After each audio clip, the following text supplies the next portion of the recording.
Okay, let us continue with our Python programming. So we have seen how to execute a simple hello world program in a Linux environment. Now let's go ahead with the variables and let us see how to read a variable from the user using the prompt. So I will say x is equal to input, and you can give an input message here itself. Let me say enter a number, and close the double quotes. Of course, we should remember there's no semicolon that we are ending at the end of the statement. So type x is equal to input and enter a number. Now I'm expecting a prompt as enter a number. Now I'll say 10 is my input value. Yes. Then we will see what is x. I'm typing x. Okay, you can find 10 is being displayed within single quotes. So what does it mean? 10 is read as a string. Now, let us try to do an operation over here. We know in the previous session we have seen a is equal to a plus 10 is a statement that is valid. Now, I will say a is equal to x plus 20. If you are expecting an answer as 30, let us see what happens. There's an error. There is an error because it says it's a type error, can only concatenate string, not an integer. That means x is a string. That is, this statement is invalid. Whereas if I place this 20 inside a single quotes, now, okay, there's no error. Now, the value of a is a concatenation of 10 and 20. Let us see the answer is 1020. That is the value. That is a string, not a number. Addition will not happen, but the concatenation happens. That is, when you read something through the console, it is being treated as a string.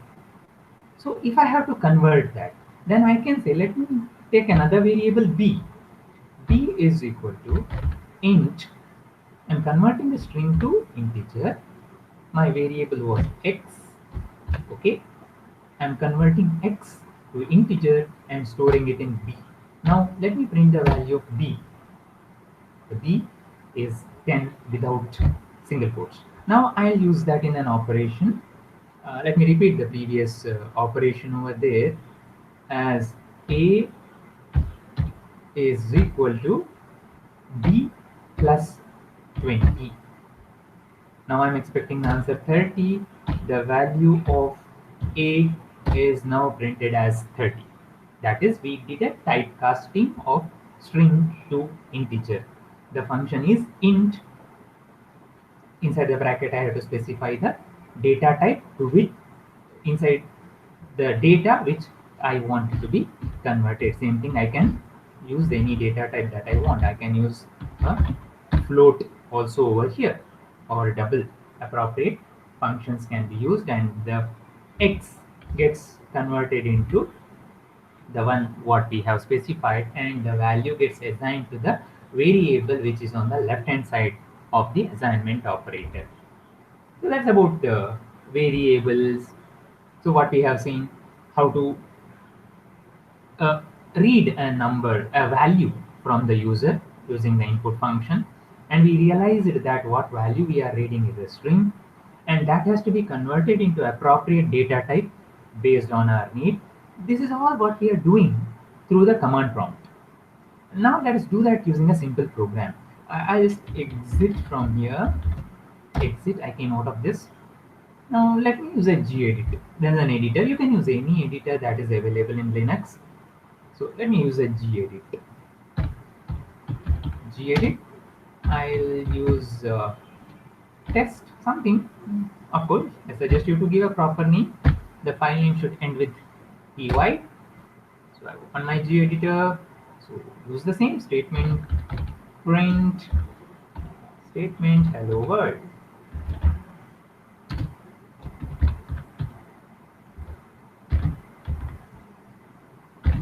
Okay, hello world.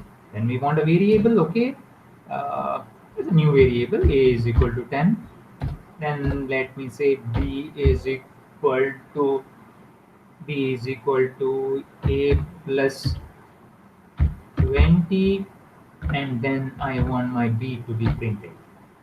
I'll save this. This is my Python program, and I will save this, close this, and I have to execute with the command as Python 3 followed by test.py, and the hello world statement gets printed.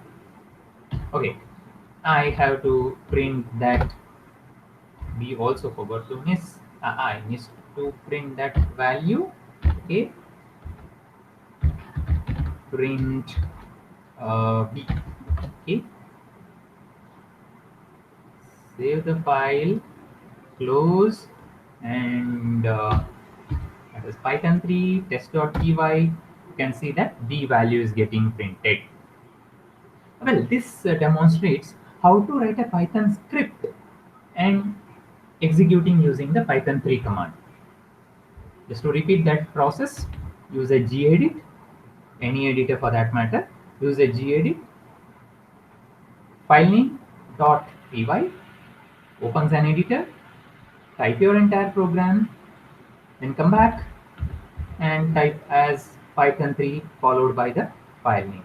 If there is an error, error gets displayed, or you will get the result as you have seen. Of course, in addition to this, you have advanced editors like Eclipse, where it's a smart editor where you will get the errors on the spot, and there are suggestions and help that is available. In addition to that, we have Anaconda to execute the Python program. We have Google Colabs. In the next session, I'll be demonstrating how to execute the same set of programs using the Anaconda Navigator. Thank you. We will meet again in the next session.